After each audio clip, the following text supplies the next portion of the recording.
जय हिंद प्यारे मित्रों। आज हम लोग बात करने वाले हैं कक्षा 10वीं का बिहार बोर्ड जो 2025 में जो बोर्ड एग्जाम आप लोग देंगे उसका सबसे 10 महत्वपूर्ण प्रश्न हम लोग लेकर आए हैं, जिसमें ऑब्जेक्टिव प्रश्न अभी तत्काल कराया जाएगा और उसमें आप लोग को जो प्रश्न करवाया जाएगा वो ये समझिए कि मिलने का चांस बहुत अधिक रहेगा, क्योंकि आपके पाठ्य पुस्तक से ही प्रश्न पूछे जाते हैं, प्रश्न कहीं बाहर से नहीं रहते हैं। ठीक है, तो चलिए हम लोग देखने वाले हैं सामाजिक विज्ञान का 10 महत्वपूर्ण ऑब्जेक्टिव प्रश्न। ठीक है, कक्षा 10वीं का सामाजिक विज्ञान। ठीक है, कक्षा 10वीं का सामाजिक विज्ञान। ठीक है, बोर्ड एग्जाम 2025 के लिए, बोर्ड परीक्षा 2025 के लिए।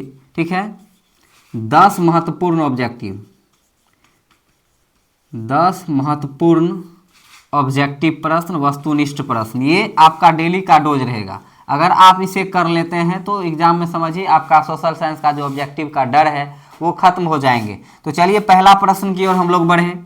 जो पहला जो प्रश्न है, चूंकि गिन चुन करके प्रश्न करवाएंगे। ठीक है, इसमें जो पहला प्रश्न है, प्रथम प्रश्न है, हम लोग देखेंगे कि नेपोलियन कोड कब लागू हुआ था। पहला प्रश्न, नेपोलियन कोड, नेपोलियन कोड या इसी को कहते हैं संहिता, नेपोलियन कोड या संहिता कब लागू हुआ था, कब लागू हुआ था, नेपोलियन कोड या संहिता कब लागू हुआ था। देखिए नेपोलियन कोड या संहिता कब लागू हुआ था। ऑप्शन नंबर है आपका 1904 ईस्वी में, बी है 1804 ईस्वी में, सी है 1984 ईस्वी में, डी है 1932 ईस्वी में। ठीक है, तो इसका उत्तर आपको देना होगा नेपोलियन कोड या संहिता कब लागू हुआ था। और ये होता क्या है, तो आप लोग नाम सुने होंगे नेपोलियन का। नेपोलियन को राष्ट्रवाद का अग्रदूत कहा जाता है, क्योंकि इन्होंने ही राष्ट्रवाद को सबसे महत्वपूर्ण जो फैलाने का जो राष्ट्रवाद का काम होता है यूरोप में, यही किए थे। ये क्या किए थे, एक कोड लागू किए थे, संहिता लागू किए थे, नियम लागू किए थे। उस नियम के तहत फिक्स किया गया था कि भाई जो भी राज्य रहेगा सब मिलजुल कर रहेंगे। ठीक है, और कई बातें थी। तो जब मिलजुल कर रहेंगे तो ऑटोमेटिक है कि लोगों में राष्ट्रवाद की भावना का विस्तार बढ़ेगा। तो ये जो नेपोलियन कोड था ये 1804 ईस्वी में लागू हुआ था। कब लागू हुआ था, 1804 ईस्वी में नेपोलियन कोड लागू हुआ था। प्रश्न संख्या 2 की बात करें तो यूरोप का मरीज किसे कहा जाता है, यूरोप का मरीज किसे कहा जाता है, यूरोप का मरीज किसे कहा जाता है, यूरोप का मरीज किसे कहा जाता है। कौन ऐसा देश है जिसको यूरोप का मरीज कहा जाता है। क्योंकि जब आप लोग सब्जेक्टिव प्रश्न पढ़े होंगे तो वहां आपको पता चलेगा यूरोप का मरीज क्यों कहा जाता है, जिस भी देश को कहा जाता है। यहाँ ऑप्शन हम लिख रहे हैं। पहला ऑप्शन है आपका इंग्लैंड को कहा जाता है यूरोप का मरीज। ठीक है, दूसरा है न्यूजीलैंड को कहा जाता है, न्यूजीलैंड को कहा जाता है। तीसरा है पोलैंड को कहा जाता है और चौथा है तुर्की को कहा जाता है। किसको कहा जाता है यूरोप का मरीज, तो तुर्की। यहाँ पर आंसर क्या हो जाएगा, तुर्की देश को यूरोप का मरीज कहा जाता है। प्रश्न संख्या 3 की ओर अगर हम बात करें तो 3 में ये प्रश्न हम लोग देखेंगे कि लंदन में प्राथमिक शिक्षा कब लागू हुआ था। लंदन में अनिवार्य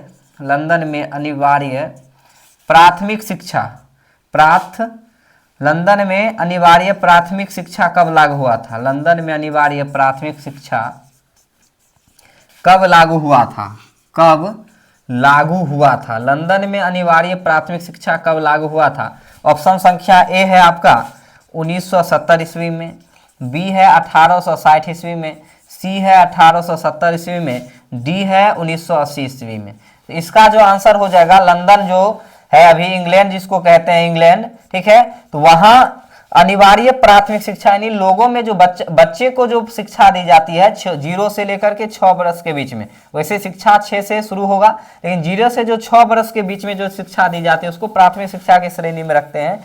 तो वो प्राथमिक शिक्षा 1870 ईस्वी में लंदन में लागू कर दिया गया था। कब लागू किया था, 1870 ईस्वी में। इसी में अगर चौथा प्रश्न की बात करें तो भारत छोड़ो आंदोलन कब शुरू हुआ था, भारत छोड़ो आंदोलन कब शुरू हुआ, भारत छोड़ो आंदोलन कब शुरू हुआ, भारत छोड़ो आंदोलन कब शुरू हुआ।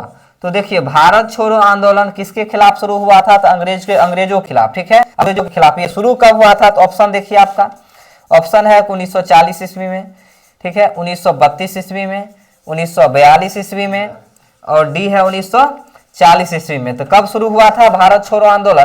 तो 1942 ईस्वी में भारत छोड़ो आंदोलन शुरू हुआ था। ठीक है, प्रश्न संख्या 4 देखिए आप लोग।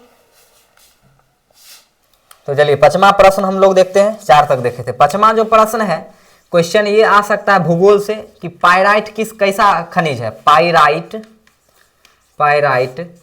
कैसा खनिज है? कैसा खनिज है? पाइराइट कैसा खनिज है? ठीक है, तो ऑप्शन नंबर है धात्विक खनिज है, ठीक है, बी है अधात्विक खनिज है, ठीक है, बी क्या है? अधात्विक खनिज है, सी है दोनों हो सकता है, और डी इनमें से कोई नहीं। जो पाइराइट जो मेरा है, ये पाइराइट अधात्विक खनिज में आते हैं। किस में आते हैं? अधात्विक खनिज में आते हैं। इसी में प्रश्न संख्या अगर हम 6 देखें तो प्रश्न संख्या 6 ये आ सकता है 95वीं थीसिस किसकी रचना है? 95वीं थीसिस किसकी रचना है?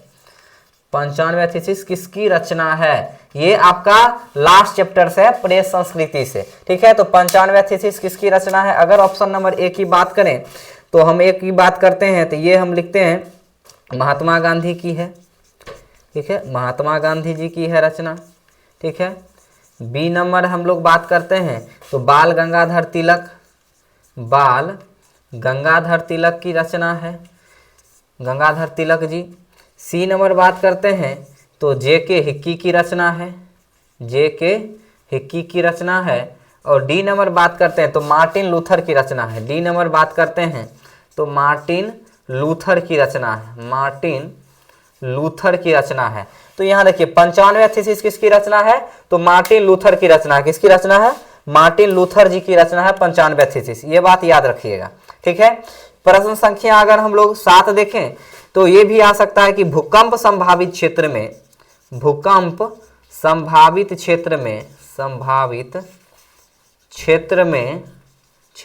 भवनों की आकृति कैसी होनी चाहिए? भवनों की आकृति कैसी होनी चाहिए? भवनों की आकृति कैसी होनी चाहिए? किसमें? तो भूकंप प्रभावित संभावित क्षेत्रों में भवनों की जो घर की जो आकृति होनी चाहिए वो कैसी होनी चाहिए? ऑप्शन नंबर ए है त्रिभुजाकार होना चाहिए भाई साहब। ठीक है, बी नंबर है कि वृत्ताकार होना चाहिए, सी नंबर है आयताकार होना चाहिए, और डी नंबर है इनमें से किसी भी आकार का नहीं होना चाहिए। तो देखिए जहां पर भूकंप संभावित क्षेत्र है वहां पर भवन का आकृति आयताकार इस टाइप से होनी चाहिए। ठीक है, इस टाइप से, चूंकि यहाँ आयत का देखिए बेस जो है ना, बेस थोड़ा बड़ा है। जब भूकंप आएगा और कम से कम 2 से 3 मंजिल से ज्यादा नहीं, अगर आप 10 मंजिल बना लेते तब तो गिर ही जाएगा। कम से कम 2 मंजिल होना चाहिए। ठीक है, कम से कम 2 मंजिल और आयताकार शेप में घर का निर्माण होना चाहिए, तब जाकर आप जहां बार बार जिस क्षेत्र में भूकंप आते हैं वहां बच सकते हैं। वैसे आप जापान में जाइएगा, वहां लकड़ी का घर है, चूंकि जापान का एक ऐसा जगह है, ठीक है, जहां पर जापान का एक ऐसा जगह जहां पर हर बार भूकंप हर समय आते ही रहता है, तो वहां पर लोग देखिएगा लकड़ी का घर बना करके रहता है। कैसा? लकड़ी का घर बना करके रहता है। चूंकि लकड़ी का घर ज्यादा प्रभावदायक नहीं होता है, गिरेगा भी तो कोई दिक्कत की बात नहीं है। अब हम लोग प्रश्न संख्या 8 की ओर बात करते हैं। तो प्रश्न संख्या जो 8 है वो आपका 5 6 7 8 नीचे दिख रहा है। प्रश्न संख्या 8 की ओर हम लोग बात करते हैं। ठीक है, क्या देखें? 5 6 7 8 8 देखते हैं कि भारत आने वाला प्रथम व्यापारी कंपनी कौन था? भारत आने वाला प्रथम व्यापारी कंपनी, प्रथम व्यापारी कौन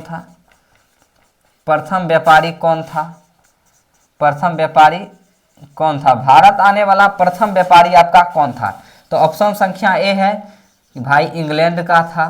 ठीक है, बी है डच था।